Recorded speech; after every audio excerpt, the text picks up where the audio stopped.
नमस्कार दोस्तों, पिछले कुछ समय से हमने अपनी एक्सपीरियंस वाली वीडियो बनाना छोड़ दिया था। तो बहुत सारे लोग बोल रहे थे कि रोहित भाई पहले आप हर चीज के एक्सपीरियंस को अपनी वीडियो के माध्यम से शेयर करते थे। आप कोई भी प्रोडक्ट खरीद के ला रहे हो उसके साथ कैसा एक्सपीरियंस रहा, कोई बिजनेस स्टार्ट किया उस बिजनेस में आपका कैसा एक्सपीरियंस रहा, कोई चैनल स्टार्ट किया उसका एक्सपीरियंस कैसा रहा, हर चीज का एक एक्सपीरियंस आप शेयर करते थे जिससे हमें पता चलता था कि उस काम को हमें करना चाहिए या नहीं। लेकिन कुछ समय से मैंने अपने एक्सपीरियंस को देना बंद कर दिया और बहुत सारे लोगों को कहीं ना कहीं से खबर मिल गई कि मैंने आज से 3 महीने पहले अपना ई कॉमर्स बिजनेस शुरू किया था। हमने ऑनलाइन सेल करना शुरू किया था। हमने फ्लिपकार्ट पर, शॉपसी पर, मीशो पर, ग्लो रोड पर अपने प्रोडक्ट सेलिंग के लिए लगाए थे और लोग भर भर के कमेंट कर रहे थे कि रोहित भाई आपने ऑनलाइन सेलिंग स्टार्ट की तो इसका एक्सपीरियंस भी शेयर करो और हमें भी ये बताओ कि अगर हम भी अपना ई कॉमर्स बिजनेस शुरू करना चाहें तो किस तरीके से शुरू कर सकते हैं और 3 महीने का आपका एक्सपीरियंस कैसा रहा है, किन चीजों का ध्यान में रखना चाहिए, क्या ई कॉमर्स बिजनेस प्रॉफिटेबल है या नहीं। तो इसके बारे में डिटेल में वीडियो बनाइए और कंप्लीट गाइड हमें इसके बारे में करिए। और मैंने अपना ई कॉमर्स कैसे शुरू किया वो सबसे पहले मैं आपको बताता हूं। दोस्तों, आपको पता होगा कि पहले हम ऑनलाइन सेलिंग करते थे लेकिन अपना खुद का स्टॉक रख के सेलिंग नहीं करते थे। हम दूसरों के प्रोडक्ट को सेल कराते थे और उसमें हम कमीशन और मार्जिन के आधार पर काम करते थे। जैसा कि आपको पता होगा, हम अच्छे अच्छे होलसेलर को ढूंढते थे और उनको बोलते थे कि हम आपके प्रोडक्ट को प्रमोट करेंगे और सेल करेंगे, आप हमें फाइनल रेट लिस्ट दे दीजिए, उस रेट से ज्यादा में हम सेल करेंगे, वो हमारा प्रॉफिट होगा। तो इस तरीके से हम प्रमोट करते थे उनके प्रोडक्ट को ऑनलाइन डिजिटल मार्केटिंग की हेल्प से। और उसके बाद हमको जितने भी ऑर्डर आते थे हम डायरेक्ट उन मैन्युफैक्चरर और होलसेलर से माल को फुलफिल कराते थे और जितना एक्स्ट्रा में हम सेल करते थे वो हमारा मार्जिन होता था। तो इस तरह से काफी लंबे समय तक हमने काम किया, जो कि मैन्युफैक्चरर के साथ, डायरेक्ट डीलर के साथ, होलसेलर के साथ, अलग अलग लोगों के साथ काम किया। लगभग 3 से 4 साल हो गई तो हमें ये फील होने लगा कि क्यों ना हमें इतना एक्सपीरियंस हो गया कि कौन सा प्रोडक्ट कैसा डिमांड में रहता है, सभी चीजों की नॉलेज हो गई है कि कैसे माल को भेजते हैं, कैसे कस्टमर को सेटिस्फाई करते हैं, कैसे कस्टमर लाते हैं। तो हमने सोचा क्यों ना हम अपना खुद का बिजनेस स्टार्ट करें। उस समय हमने ई कॉमर्स के बारे में नहीं सोचा था। हमने सोचा था कि हम प्रोडक्ट लाएंगे, अपने पास रखेंगे और ऑनलाइन उसको प्रमोट करेंगे और डायरेक्ट हम अपने थ्रू निकालेंगे। हमने कभी नहीं सोचा था कि हम फ्लिपकार्ट पे सेल करेंगे, शॉपसी पे सेल करेंगे, मीशो पे करेंगे, ऐसा कभी नहीं सोचा था। तो हमने ये फाइनल जब किया कि हमें प्रोडक्ट लाना है तो सबसे बड़ा चैलेंजिंग बात थी कि क्या प्रोडक्ट लेके आए। तो हम आगरा का रहने वाले हैं, तो आगरा में सबसे ज्यादा जूते की मैन्युफैक्चरिंग होती है। तो हमारे दिमाग में एक जवाब आया इसका कि हम जूते का बिजनेस करें तो सबसे बेस्ट हमारे लिए रहेगा। इसमें 2-3 बातें थी। एक तो जूते की सप्लाई हमारे नजदीक थी, फैक्ट्रियां नजदीक थी, तो आसानी से माल हमें मिल सकता था। दूसरा क्या था कि जिस समय हम ये प्लान बना रहे थे कि हम स्टॉक रखें, अपना बिजनेस शुरू करें, वो समय सर्दियों का सीजन था। अभी हमने लगभग सर्दियां स्टार्ट नहीं हुई थी, होने वाली थी, उस समय हमने स्टार्ट करने का प्लान बनाया था। तो हमने देखा कि शूज की डिमांड सर्दियों में बहुत ज्यादा होती है। और तीसरा कि फेस्टिवल सीजन आने वाला था, दिवाली आने वाली थी, तो उस समय हमें लगा कि दिवाली पे तो ऑटोमेटिक सेल बढ़ती है। तो हमने सोचा कि हम शूज की कैटेगरी में डील करें और शूज ही सेल करेंगे। उसके बाद हुआ क्या कि हमने फैक्ट्रियों में विजिट करना शुरू कर दिया, फैक्ट्रियों को देखना शुरू कर दिया और फाइनली हमने डिसाइड किया कि इस फैक्ट्री से हम ये वाले शूज खरीदेंगे। लगभग 5 से 6 आर्टिकल हमने फाइनल किए कि ये 5-6 आर्टिकल हमें पसंद है, इनको हम लेके आएंगे और अपना बिजनेस शुरू करेंगे। उसके बाद हम उन प्रोडक्ट को ले आए और अपने घर पे लाके रख दिया। उसके बाद हमने यूट्यूब पर प्रमोट करना शुरू किया और डायरेक्ट हमें काफी सारे ऑर्डर आना शुरू हो गए। ज्यादा ऑर्डर तो नहीं आते लेकिन 8-10 ऑर्डर पर डे के हमें आ जाते, तो हमारा सीधा सीधा अच्छा खासा प्रॉफिट होता था। यानी कि हम पर डे के 1000-1500 रुपए आसानी से कमा लेते थे। इसके अलावा धीमे धीमे हमें बल्क के ऑर्डर आना भी शुरू हो गए, जैसे 80 पीस के, 40 पीस के, 100 पीस के, इस तरीके से भी आना शुरू हो गए। तो उसमें भी हम डील कर रहे थे।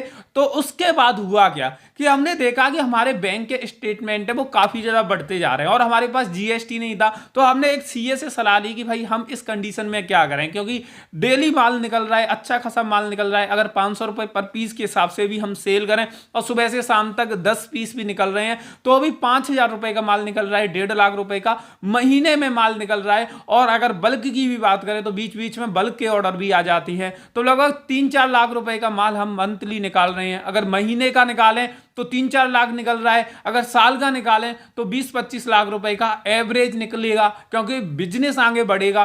तो हमने कहा यार 20-25 लाख का माल हम निकालेंगे, वो भी यहां बैठे बैठे, तो क्यों ना हम इसका जीएसटी रजिस्ट्रेशन करा लें। उसके बाद हमने सीए से बात की और उनसे बोला कि हमें जीएसटी रजिस्ट्रेशन कर दो, जिससे हम प्रॉपर काम करें, सरकार को टैक्स भी दें। और उसके बाद हमने जीएसटी रजिस्ट्रेशन करा लिया और जीएसटी हमारे पास आ भी गया। अब जीएसटी सर्टिफिकेट भी हो गया, एक फर्म भी बन गई, माल आना भी शुरू हो गया और अच्छे से माल निकलना भी शुरू हो गया। अब हमने सोचा कि देखो भाई जीएसटी तो ले लिया है, यानी कि जीएसटी हो गया, माल भी आ रहा है, अब बिजनेस की नॉलेज भी हो गई, कहां से माल आता है, कैसे माल जाता है, सारी चीजों की। तो हमें कहीं से पता चला कि ई कॉमर्स में जो प्लेटफॉर्म है, जैसे कि फेसबुक है, ग्लो रोड है, मीशो है, शॉप्सी है, इन पर भी सेल कर सकते हो, काफी अच्छी सेल निकलती है। तो हमने सोचा जीएसटी हमारे पास है, माल हमारे पास है, माल आसानी से आ जाता है, तो क्यों ना हम फ्लिपकार्ट वगैरह पर भी सेल करना शुरू कर दें।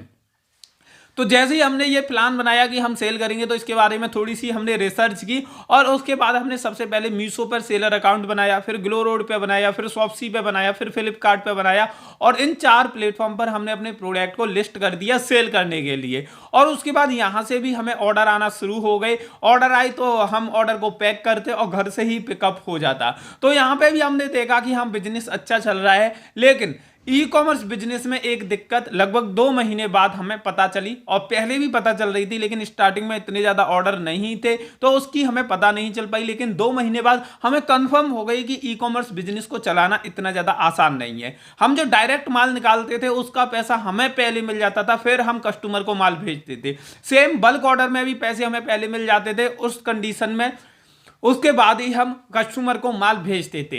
लेकिन इस जगह जब हमने ई कॉमर्स में बिजनेस स्टार्ट किया तो यहां पे माल जाने के 15 दिन बाद, 20 दिन बाद पैसे आते थे। इसके अलावा यहां पे सीओडी वाला सिस्टम था। तो जैसे फ्लिपकार्ट पे हमारे किसी प्रोडक्ट का कोई ऑर्डर लगा रहा है तो वो उसका मन है तो ले, नहीं है तो नहीं ले। तो जो प्रोडक्ट थे वो रिटर्न हमारे पास काफी आ जाते थे, जिस वजह से हमारे बॉक्स फट जाते थे और पॉलीथीन खराब हो जाती थी, टैपिंग पूरी खराब हो जाती थी, जो इनवॉइस होते थे वो भी बेकार हो जाते थे। इस तरह से हमें रिटर्न आना शुरू हो गए।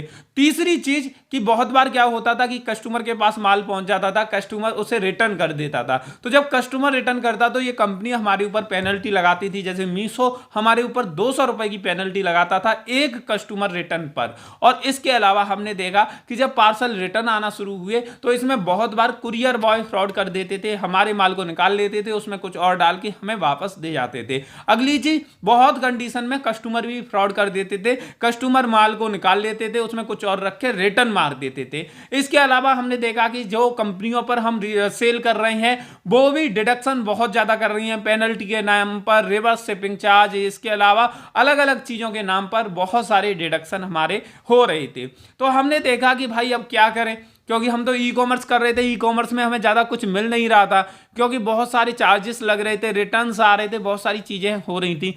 लेकिन एक चीज़ ये हो रही थी कि डायरेक्ट से हमारे जो 10 ऑर्डर निकलते थे, डायरेक्ट हमें यूट्यूब पर प्रमोशन करके, फेसबुक पर प्रमोशन करके 8-10 ऑर्डर, 12 ऑर्डर निकलते थे, उसी जगह ई कॉमर्स प्लेटफॉर्म से हमारे 100 ऑर्डर, 80 ऑर्डर, 50 ऑर्डर ऐसे निकलते थे। तो हमें ये लग रहा था कि हम ई कॉमर्स का बंद ना करें, क्योंकि इतनी बड़ी क्वांटिटी में माल निकल रहा है, तो ई कॉमर्स में भले ही बच नहीं रहा लेकिन पैसे का रोटेशन बन रहा है। यानी कि जो मैन्युफैक्चरर है उसको भी लग रहा है कि इनके यहाँ इतना माल जा रहा है, तो वो भी अच्छी रेट लगा रहा है, क्योंकि बल्क में निकल रहा है, डेली के 100 पीस, 80 पीस निकल रहे हैं, तो उसको भी अच्छा लग रहा है। अगर हम ई कॉमर्स को बंद कर दें तो 10-15 पीस निकलेंगे, तो मैन्युफैक्चरर भी अपनी रेट को बढ़ा देगा कि भाई आपके तो 10 पीस निकल रहे हैं, 20 पीस निकल रहे हैं, तो वो रेट बढ़ा देगा। इसलिए हमने दोनों को कंटिन्यू रखा। उसके बाद हमने देखा कि भाई ई कॉमर्स में ऐसा तो हो नहीं सकता कि हर लोग हमारी तरह ही काम कर रहे हो, यानी कि हमें ज़्यादा प्रॉफिट नहीं हो रहा तो औरों को भी प्रॉफिट नहीं हो रहा होगा, ऐसा तो पॉसिबल नहीं है। तो हमने उन कमियों को देखा कि हमें जो प्रॉब्लम आ रही है रिटर्न्स की, कस्टमर रिटर्न की, ऑनलाइन जो फ्रॉड हो रहे हैं प्रोडक्ट आने में, कुरियर बॉय फ्रॉड कर रहे हैं, तो इनको सुधारने की कोशिश की। सुधारें किस तरीके से? जो कुरियर में फ्रॉड हो रहे थे हम तुरंत उनके मैनेजर को कॉल करते, कुरियर वालों को, और बोलते ऐसे ऐसे हमारे साथ धोखाधड़ी हो रही है। उन्होंने जो कुरियर बॉय थे उनको चेंज कर दिया। इसके अलावा जिस प्लेटफॉर्म पर हम सेल करते थे वहां पे भी हमने कंप्लेंट डाली कि इस तरीके से ये फ्रॉड हो रहे हैं, तो उन्होंने भी सुधार किया।